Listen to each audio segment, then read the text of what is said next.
Welcome to RPV City Talk. RPV City Talk is brought to you by the City of Rancho Palos Verdes to inform the community on recent city matters. RPV City Talk is a weekly show that features the RPV mayor, city council, or city employees. Thanks so much for joining us. Today I have the opportunity to go up close and personal with our mayor, Mr. Tom Long.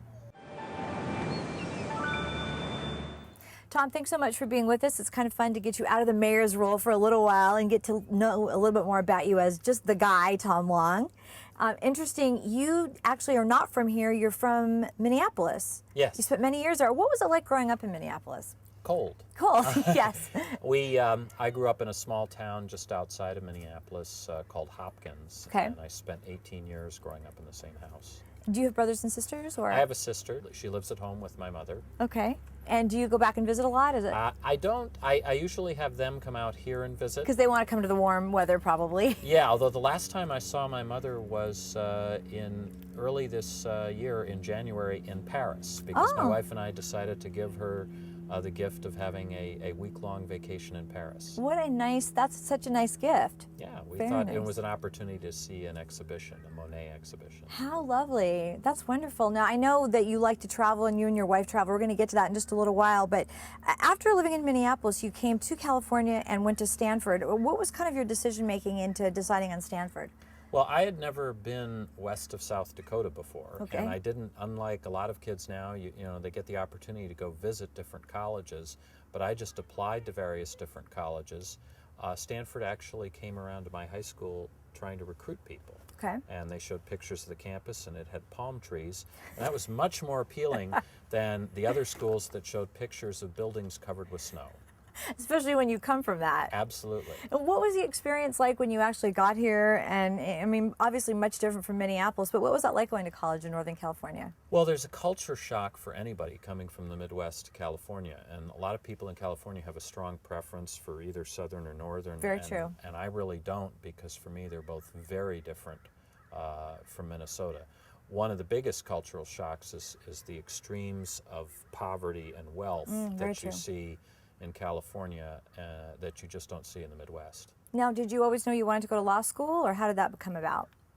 Well, I think I knew probably from as early as 9th grade. As I explained to one of my wife's cousins when I was asked, 10-year-old cousin asked me, "What does a lawyer do?" I said, "You get paid to argue." Oh. And he said, "Cool." Although I didn't win him over yet. He's not a lawyer. No, were your parents involved in the law as well? Or? No, there's never been a lawyer in my family before. Mostly, on my dad's side, it's mostly been scientists, and on my mother's side, it was Pennsylvania Dutch farmers and steelworkers. Interesting. What kind of jobs did you have growing up when you were in high school and such? All sorts of different jobs. I was a lifeguard at a city beach one summer. I did market research surveys. I'd do things like take different cans of soup to people and ask them to try them out, and then come back and ask what they thought of various cans of soup. So those were the kinds of jobs I had. And did you let them argue? Is that kind of how you got? No, that one they had to just answer the questionnaire. Just A or B, right? But it could be a little bit difficult because I had quotas, demographic quotas to reach. Sure. And so this, and I think that was a job I had in between freshman and sophomore year in college. So when I'd go around and I'd knock on the door of some house and here's this 19-year-old kid, and I'm saying, I have to talk to a teenage female in the house. I bet that went over well. Yeah. And the father's sitting there. I always had trouble meeting certain portions of the quotas. It's interesting. We used to go door to door for things, and now people don't really do that so much. Well, yeah, now you'd likely run into signs saying, beware of dog, yes. Keep out, no soliciting, et cetera, et cetera. But it was different back then, and I think that's also one of the cultural differences between the Midwest and the West Coast. Very true. Now, you met your wife, and then it was sort of her influence that got you to Palos Verdes. Tell us about that. Well, her parents were living in Walteria. Okay. And she liked the Palos Verdes area, and we looked for a house here when we first moved down, and I took a new job in Los Angeles in 1989. But the house prices then were, for a relatively new attorney, too expensive. Yeah, very high. 4 years later, she was the one keeping track of things, and she was the one who said, well, let's go back. And I was still very wary, but the real estate agents were able to show us a lot of things that were within our price range. When you look at different areas when you're looking to buy a home, especially like you were saying, you know, first you were a young lawyer starting out, what besides the financial things, what kind of things were you looking for when you came to look at homes? Well, that was the driving force for me, and that Okay. would have been Laura's criticism, is I was concerned about can we afford the Of course, mortgage, yes. et cetera, et cetera. And I guess I would say the other aspects are what makes her happy. Okay, very good. Because that really is the driving force. Men don't really buy houses. Women do. Women buy houses. That's right. Well, smart men just sign the paper. Men just sign the mortgage. That's all we do. So did you want to live by the beach, or did it not really matter to you, or? Well, we looked closely when we were looking at Palos Verdes. We were both still working at the time, and so we both did sort of look at it commute-wise. Okay. And we were interested in some houses on the ocean side, but it would have added another 10, 15 minutes each way to our commute. Makes a difference. And so we ended up more on the northern edge of the city. And that was, I think, it would have either been that or likely the eastern side to be closer to the freeways and have a little more access. Very true. You get used to the traffic after a little while, but you're right. You know, You you don't want to be so far out that it's just a problem every day either. So. Well, you listen, you know, you get used to the traffic, you listen to NPR, you listen to books on tape. Exactly. I was very lucky once. I was caught in a traffic jam in LA, and I remember pounding my fist on the steering wheel, and I missed a flight, and it turned out to be a PSA flight that crashed. Wow. And so ever since then, I don't really care. And of course, now you have phones, and you can call people and tell them you're running late. But I kind of figured I was meant to be late that time, and so if I'm late, I'm now meant to be late, just like I was late for this interview today. You know, that is an incredible story. Tell us about that. I remember when that flight crashed. Well, I used to do a lot of commuting between Los Angeles and San Francisco. When I was an attorney for about 5 years in San Francisco, a lot of my work was actually down here. And so I'd flown so many miles on PSA, I'd racked up 100,000 miles just flights to and from LA from San Francisco, and I had a priority standby card. So it didn't matter. So I was on my way to catch that flight. I didn't have a reservation on it, but I was on my way to catch that flight, and I'm sure I would have been let on because I had this card that every time I showed it, I went to the front of the line, because how many people have 100,000 miles on PSA? Not very many. Just flying to LA from San Francisco.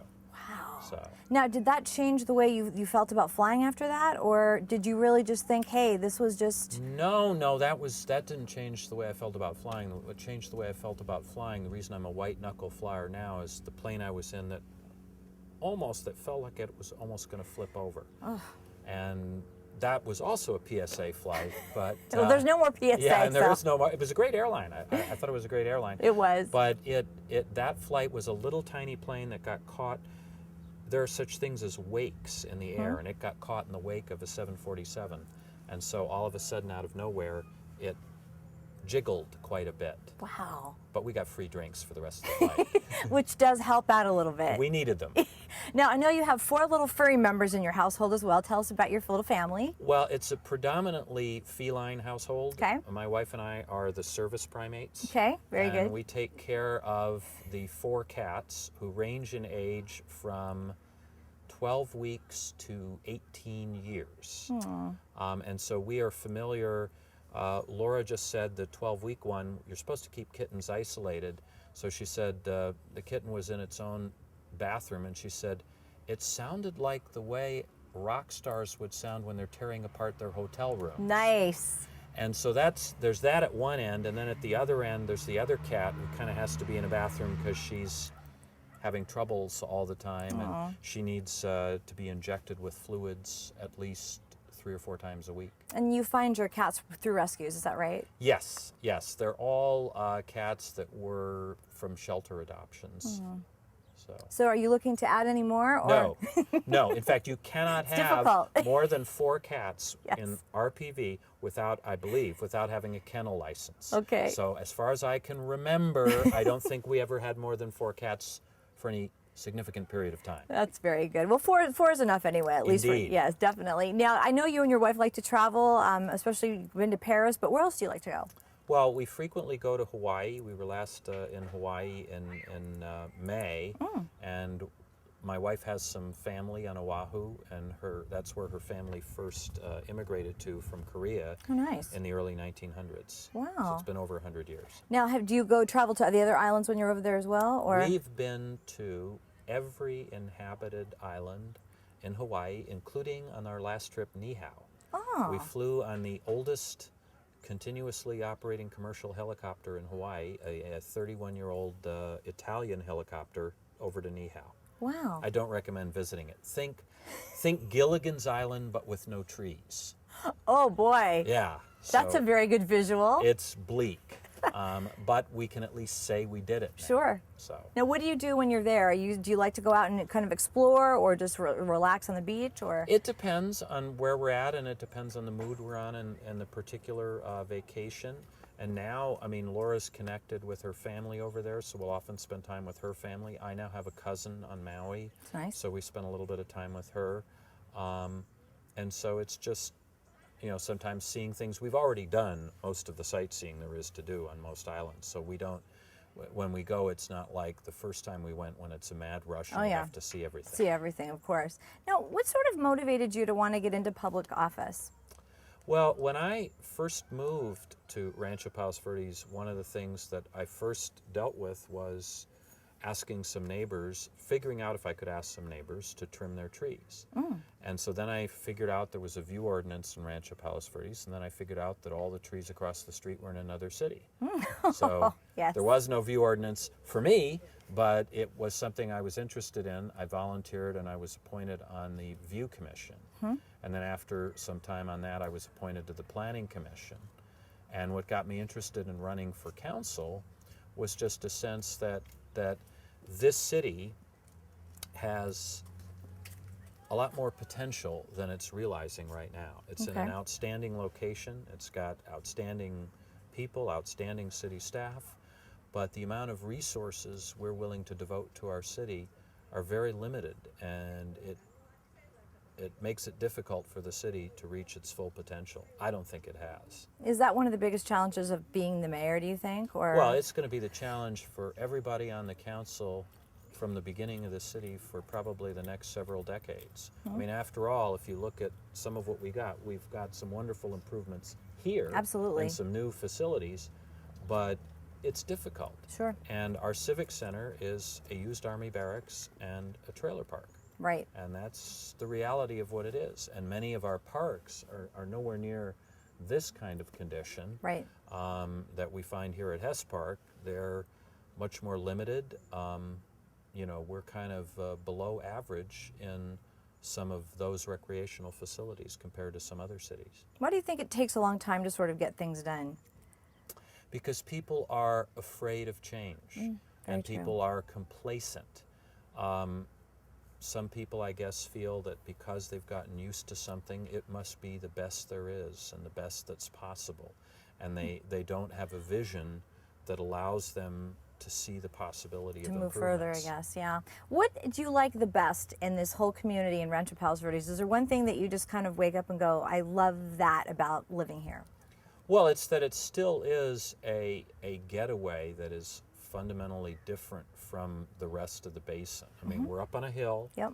We're a much lower population density.